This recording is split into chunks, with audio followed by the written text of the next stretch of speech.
नमस्कार मैत्रिणींनो, रंजना किचनमध्ये तुमचं अगदी मनापासून स्वागत आहे.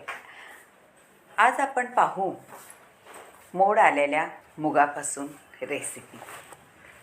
अगदी प्रोटीन असलेले आणि शरीराला उपयोगी असलेला मुगाचा पदार्थ तुम्ही वजन कमी करण्यासाठी सुद्धा उपयोगी पडणार आहे. आता त्यासाठी काय केलेलं आहे, व्हिडिओ संपूर्ण पहा. 2 वाट्या मूग भिजत घातलेले आहे आणि मोड काढून घेतलेले आहे. आता 2 वाट्या मुगांचे पहा किती भरपूर असे भिजत घालून झालेले आहे. आणि त्याच्यामध्ये आता पाणी घालून आपल्याला स्वच्छ धुवून घ्यायचं आहे. चाळणीत निथळून घेतल्यानंतर मिक्सरच्या भांड्यामध्ये आपल्याला कोथिंबीर, आलं आणि हिरवी मिरची आणि लसणाच्या 2-4 पाकळ्या, हिरवी मिरच्याचं सुद्धा 4-5 घेतलेले आहे. आता मूग आपले धुवून ठेवलेले, मोड काढलेले ते मिक्सरच्या भांड्यामध्ये घालून वाटून घ्यायचं आहे. अगदी बारीक वाटायचं मैत्रिणींनो, जास्त मोठं असं ठेवायचं नाही. थोडं बारीक वाटल्यानंतर आपण त्यामध्ये आता 1 वाटी रवा घ्यायचा आहे. 2 वाट्या मूग भिजत घालून मोड काढून घेतलेले आहे आणि 1 वाटी बारीक रवा घ्या, मोठा रवा घ्या, कोणताही घेऊ शकता. आणि 1 वाटी दही घ्यायचं आहे. आता परत एकदा आपल्याला मिक्सरला फिरवून घ्यायचे आहे आणि सगळे मूग आपल्याला वाटून एकत्र करून बॅटर तयार करायचं आहे. मैत्रिणींनो, पूर्ण आता टोपामध्ये हलवून घ्या व्यवस्थित आणि बाजूला ठेवून द्या. आपल्याला थोडासा रवा त्यात फुगायला पाहिजे. त्याआधी आपण घेऊया त्याच्यासाठी चटणी करून. साधी सोपी चटणी आहे, झटपट होणारी, घरच्याच साहित्यात.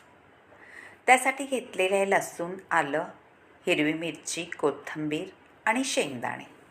ओलं खोबरंही घालणार आहे. त्याआधी मी वाटून घेणार आहे आणि नंतर 2-3 चमचे ओलं खोबरं घालून वाटणार आहे. आता झालेली आहे आपली चटणी करून. त्यामध्ये घालायचं आहे चवीनुसार मीठ. मीठ घालायचं आहे.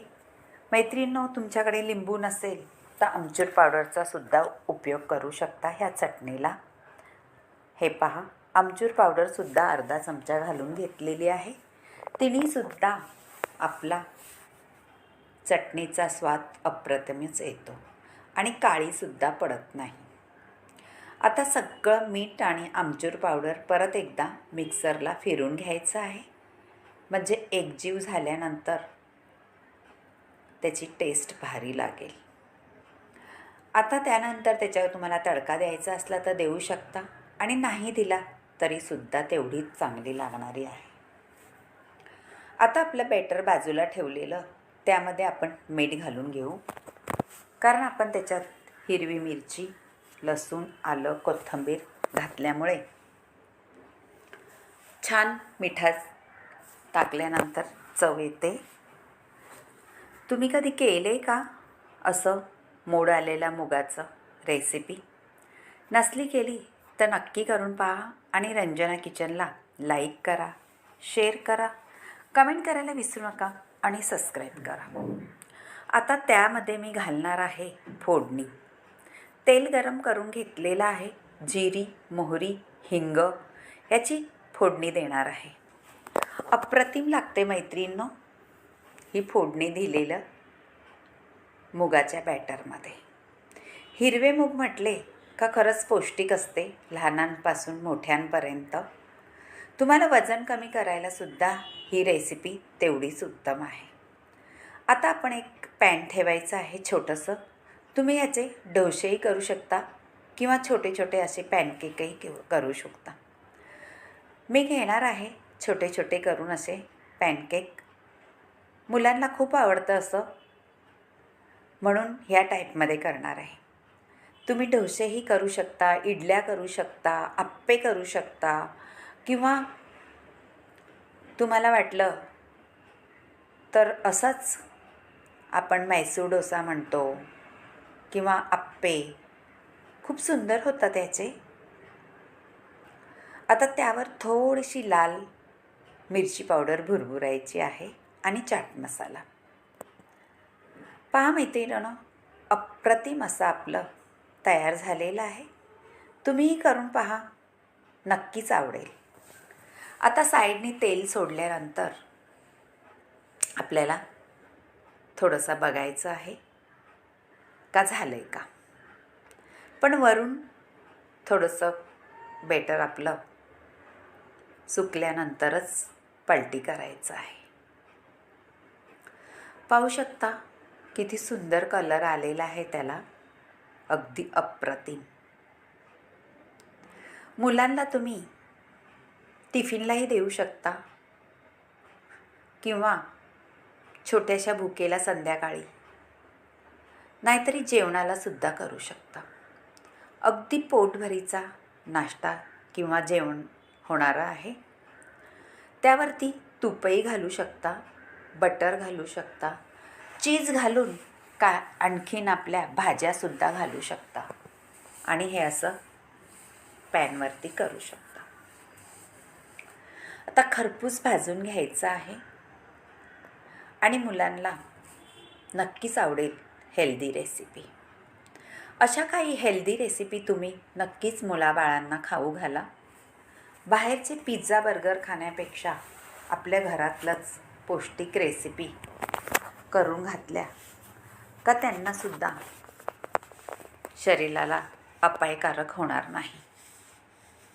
असेच आता झाकण घेऊन आपल्याला सगळे तयार ठेवायचे आहेत करून, म्हणजे पटकन आपल्याला जेवणासाठी सुद्धा होणार आणि खायासाठी सुद्धा होणार नाश्त्याला. पहा मैत्रिणींनो, हिरवागार मुगाचा पदार्थ नक्कीच आवडेल, तर नक्की करून पहा. तुम्ही कुठून पाहता व्हिडिओ? तुम्हाला माझे व्हिडिओ आवडतात का? किंवा आवडल्यास एक कमेंट तरी जरूर कळवत जा.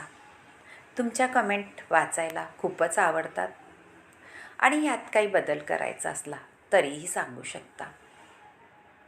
अशाच नवनवीन रेसिपी करण्यासाठी खरंच खूप बरं वाटतं, कारण तुम्ही कमेंटमध्ये कळवत असता म्हणून. ह्या रेसिपी अगदी हेल्दी असल्यामुळे आजारी माणसांना सुद्धा चालणारे आहेत आणि आपले शरीर हेल्दी राहण्यासाठी सुद्धा तेवढीच भारी रेसिपी आहे. झालेले आहे पहा, टोपल्यामध्ये ठेवून घेतलेले आहे. हिरवागार असे टोपलंभर आपल्या झालेले आहेत. एवढं तुम्ही 2 वाट्यांचं मुगाचं बॅटर केलं तर हे 7-8 माणसासाठी भरपूर हा पदार्थ होतो. आता परत एकदा सांगते, नक्की करून पहा आणि रंजना किचनला लाईक करा, शेअर करा, कमेंट करायला विसरू नका आणि सबस्क्राईब करा.